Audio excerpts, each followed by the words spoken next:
Biya Kamal Kanur Online TV Kajan Guasame Banarwach Commissioner Ladre Wika South Sudan Kakora Banarach Kedung Gambela take a right Machala and Winnie and letter Bukon Lat Kajan Guasame Banaworka Dung South Sudan Guasame no and Mandani to South Sudan take a right Michitok ka kwi tanda nen te karami sha mukere kirami sha nak re wujin bini ramadan sha nak re wika so Sudan gwan motorcycle ka mijel ka motor karamadan nak ran gwasamo arami mela police and gear motor no moment sha nak aram naga police waken chicken motor ken chicken galat pinyen no Guasamo Michigan motor can lat pinya shoe point then police mo shoe chuben Micha Beno Jaben Kudian wachu churu alamat ka gwato the one police mo sha mache je yat pin chirmalan ma je yot kana yan ya duno che yat pin gwatamo laguno dong de ne tente ka motor de rodien ko bar Michi do lo ono de ka rodien bar ki de kana ngoch wachu ran chu lo ber jode chu nang ni gwasamo gwal dan che je berten Ray Wika South Sudan take no one long the lat Carodian, Nikajan Joka Makelu, and Joka Pai well, generating one long chickariar. Chickamation Agano take a rami chajak bomb at the chunka, Raja barnated a ray torbiel.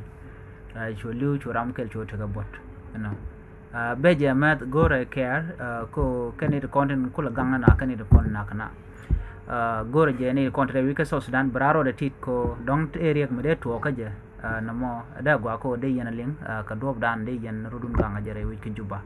ana me jele dan le rode bana wo ka dun gambel ka gambel ka jan gwa se me te ron me shalat ka social media ki ta dana shalat ki jere wi ka gambel an wonena pan ci na ci dol ka mikrebet ke lo ga dana la na dolten lo ngoni mindi ka gambele shalat no te ka mishi bar shi kana lat ke mishi kana kwen awra dan ci kan lat men yam ci bar lar no ete ka militia an nuwer te role te ka makot kan militia an kontin te ka makot ikani ne to de ka wika makot kan te ka militia an te ka makot en makot point te na nuwerten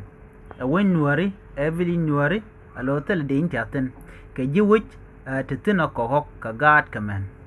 kuna la gang rodien ko kan te kona nan chikan lar na gwazme kan ne to de ka wuch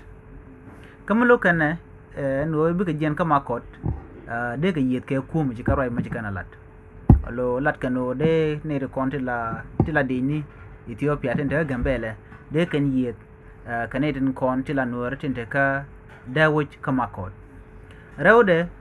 kana rob jis dial kin de konti ka rob ji kam aka woike mi cha ka bu wuch kine ne gin kine be pal kan bar shi kana ma ji kana la kan shi kan nak nenen konti la nuwar inte korof jikam chikan bepal akana de lo jog de lo ka South Sudan ajen mo te chikan jere monda bene ka nang ni shiang ka bene ka tu ka nak chikan ma chikan lat dio de men chalan nyok wa bertung wan chikuru kwil re ka majan tama alo go ko de kana yan ma chira ya ka gambela alo kor ma jatin tama lo de kana terche mo ngai kono la kana nang ni shiang ka kamni ka berka na bare wi ka gambela chagula de no kejen gwazmen tam chi rodin ti kan dial ko gor ka no de kana yan ma ka gambela charo mo chajo kwen na mo mele rode tam ko menga yena manda le rode re wi ka gambela gor tam gwa mde na rodin kep ka jene ko lan ware che gor no bananien chalar nene men jagdien chana no shamanare chaje mo ke din midi la manare ki gwa ban manante gambele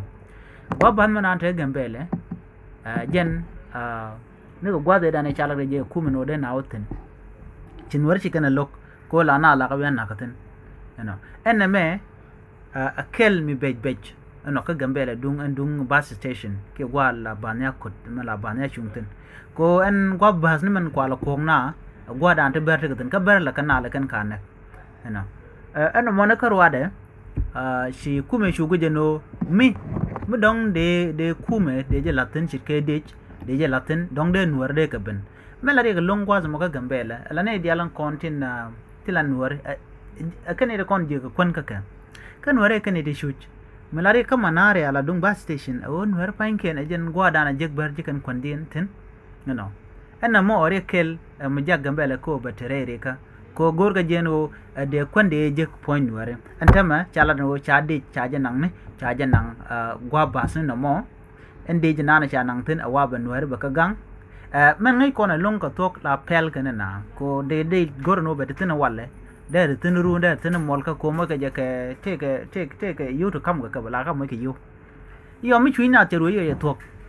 bikan chu jen ba chu pele chimal je tedi cheben bana nyogo nak within a few month na morun break banyo tedi banyo ko ben ka bertam ka jen gwasame gorgono de kan pegm gilung de kan naka gambele